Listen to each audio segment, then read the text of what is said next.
Existence is like this. There is something called as Sthula, Sukshma, Shoonya, Shiva. Sthula means the gross existence, physicality is Sthula. Everything that you can see, everything that you can sense through five sense organs, everything that you can see, smell, taste, hear and touch is considered Sthula.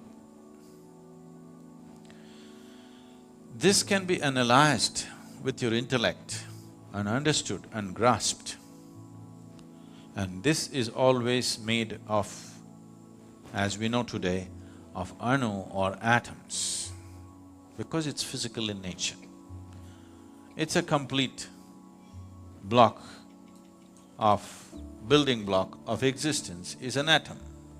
And if it's made of an atom, once enough number of atoms are there, we can touch it, we can smell it, we can taste it, we can see it if it becomes big enough. Initially in a microscope, after that with our bare eyes, we could see it. But if it goes beyond the perception of the five senses, but still it is physical in nature, we call it Sukshma. So when you enter into Sukshma, it is still physical, but you're not able to grasp it. Do what you want, you cannot grasp it through five senses, nor can you analyze it through your intellect. That dimension, if you approach it, we call it Visheshagnan or Visheshagnana.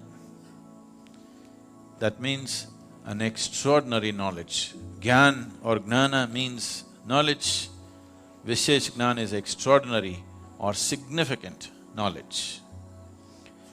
So Visheshagnan is referred to as Vigyan. The word Vigyan is being very loosely used today, but essentially it means this: those dimensions which cannot be perceived through five senses, if you perceive them, that is Vigyan. So today, science is entering those spaces. If you go further, it will become Shoonya, that means absolute emptiness. There, your intellect will be completely useless. Your senses will be completely useless because there is no physicality. Where there is no physicality, your sense organs and intellect will become absolutely redundant. If you go beyond Shoonya, there is something that we refer to as Shiva. Shiva means that which is not. If you touch that which is not, we have always seen, it is not physical in nature. It is not physical in nature means it does not exist. There are… because this is a dialectical culture, the same science has been expressed in story forms. I cannot go into the whole story, it's a long story.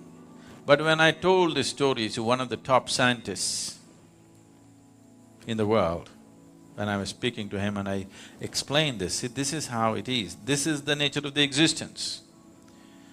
This is from the yogic lore, but we are always told not to believe the lore till it becomes a reality in your experience. And this is the reality in my experience. If you go like this, this is what will happen. So when I spoke to this very top-level scientist, who's a Nobel laureate, and I was telling him that this is what it is, there was a group of them, and when I explained, this is how it is within me, what do you think? They said, Sadhguru, if you can give a mathematical backbone to what you're talking, this is Nobel Prize stuff. Can you give a mathematical background?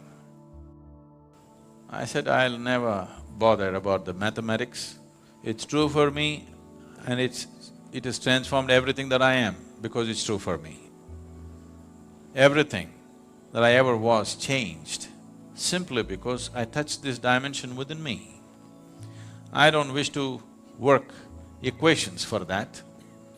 And anyway, Nobel Prize wouldn't mean anything to me, I would be too embarrassed by such things. So, this story, because I will make it so brief, there could be holes in it. If I make it elaborate enough, there'll be no holes in the story, it's a perfect theory. And we have proved it within ourselves that it is true.